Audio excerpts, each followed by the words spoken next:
In this session, I'm working with a client. His name is Eric. Eric is in the fifth grade. He is a football player. He is a defensive lineman that's in the playoffs for his team. So we're going to spend our time working on functional football technique, not a lot of weightlifting, just functional football skills to help him be successful in the game. In our high knees dynamic warm up, what we're trying to do is get blood flow starting to get into his body. How? By running high knees. So we're going to run from 10 yards from cone to cone, about 10 yards. He's going to be pumping his arms and legs vigorously, not trying to race through the drill, but trying to get as many reps as possible.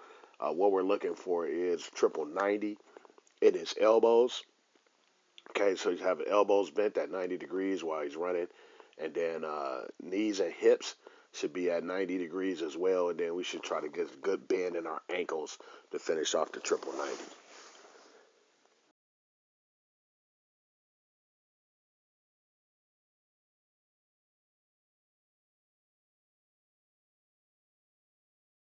Go, high knees, go, go, go, go, go, go, go, go, go. Good, high knees back.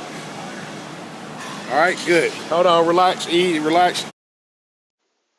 Our gym exercise is a prowler push.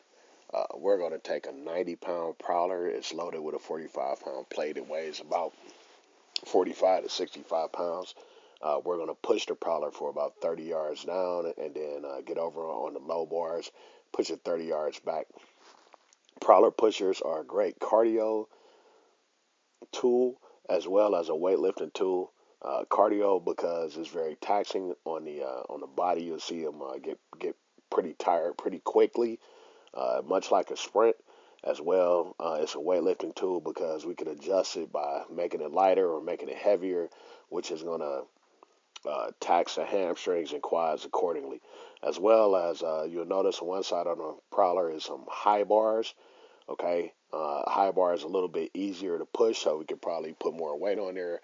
When we switch over to the low bar side, because we're bending over and pushing at the same time, it's a lot more stressful, kind of make it harder to breathe.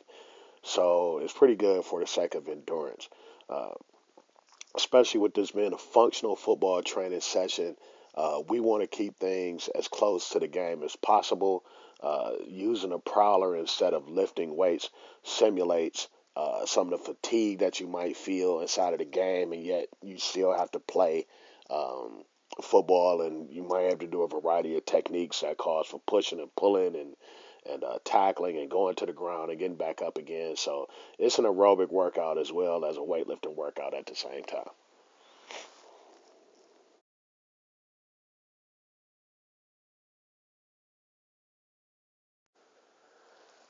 Our plyometric exercise is a box jump. It's going to be a standing box jump, really just to improve the stretch shortening cycle for Eric, which is really going to help him be more explosive off the line of scrimmage, mainly on the first couple of steps. So we kind of set the box height at something that we know that he can do, and then we're going to take about 4 box jumps. So all we're going to do is just get a great bend in the knees, and then explode up onto the box.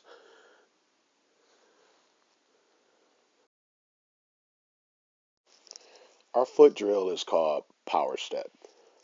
Power step for a defensive lineman is going to be his first step once the ball is snapped. His first step once the ball is snapped. What we are looking for is, after we reviewed his stance, as you'll see inside the video, what I am looking for is I want his back foot to replace his hand that is down on the ground.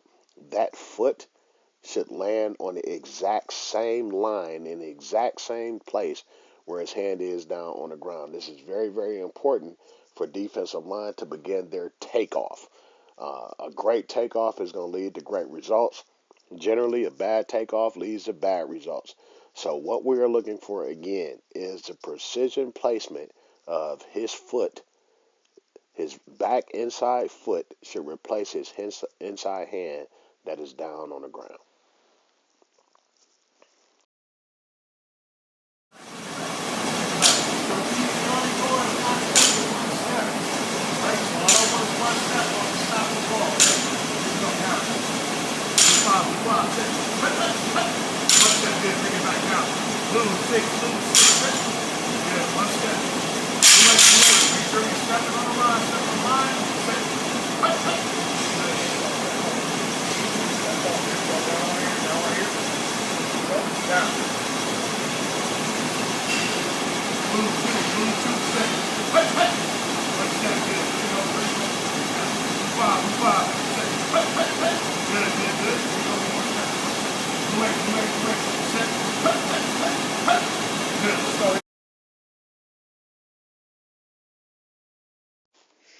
Our agility exercise is a takeoff.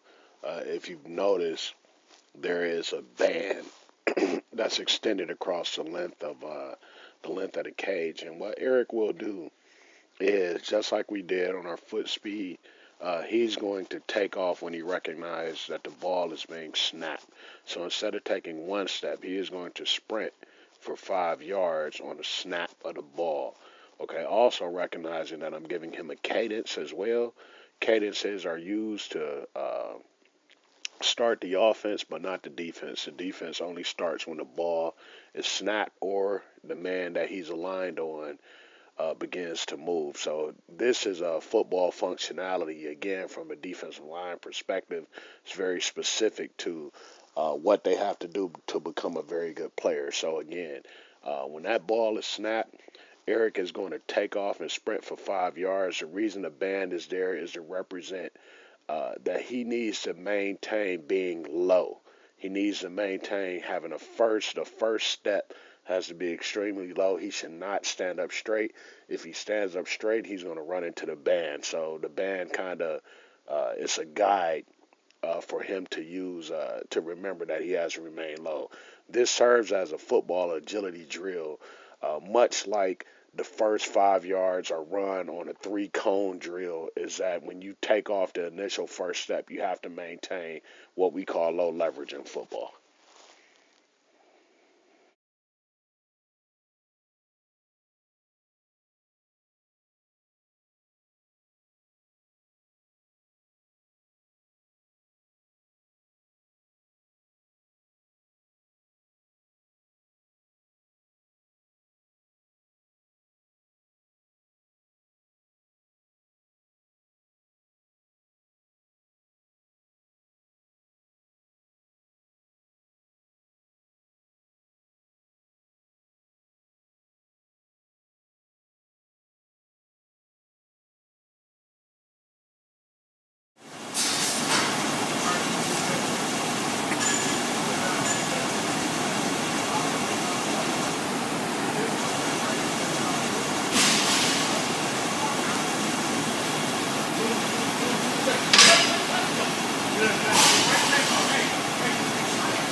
Our hands drill is called a striking drill.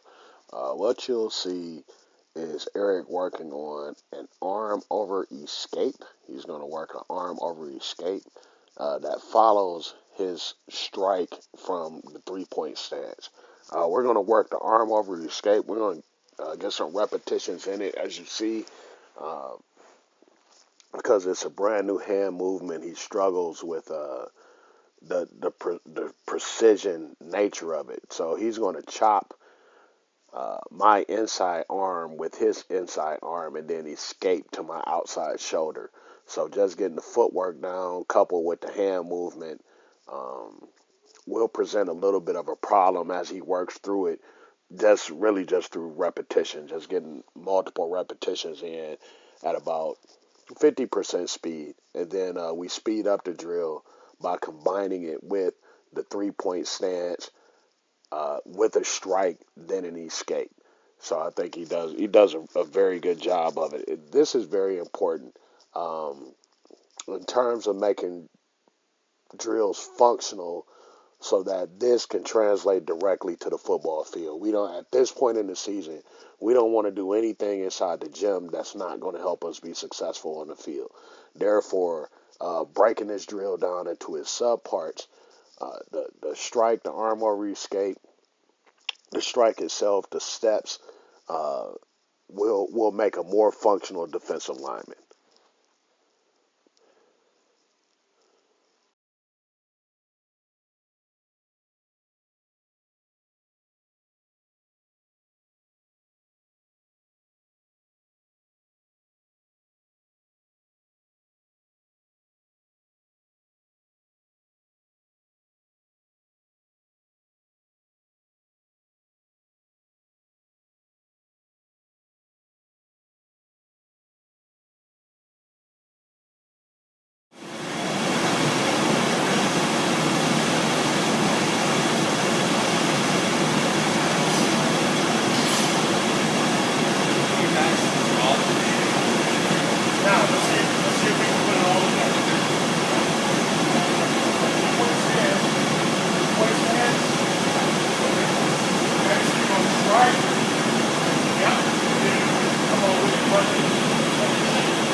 Oh yeah, I like your hands.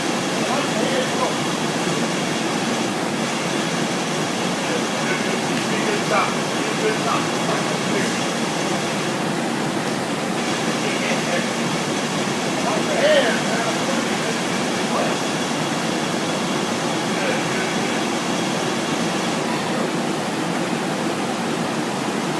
Oh yeah. Oh yeah. Hey, make sure you finish, though.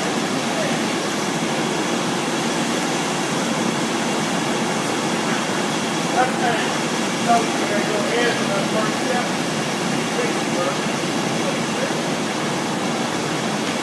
Good, very good job. Good flex. Our flexibility and cool down exercise is actually the same exercise, and it's called the greatest stretch in the world.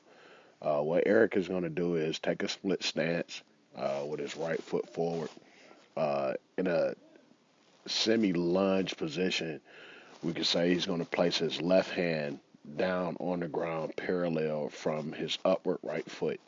From this position here, he's going to drop his right hand inside of his right foot, and he's going to begin to uh, rotate upwards and opening his hands up. This is a extremely great stretch, a great way to start a workout as well as a great way to cool a workout off. We're going to get a great stretch uh, throughout our entire lower body, but especially the hamstrings and the abductors and the groin. Okay, the rotation is also just going to help the upper body rotation, great trunk rotation to get a great stretch throughout the entire abs. Ready? Palm is down. Relax. Relax. Step out with that lead foot a little bit more. Good. Okay, palm is down. Opposite palm. Good.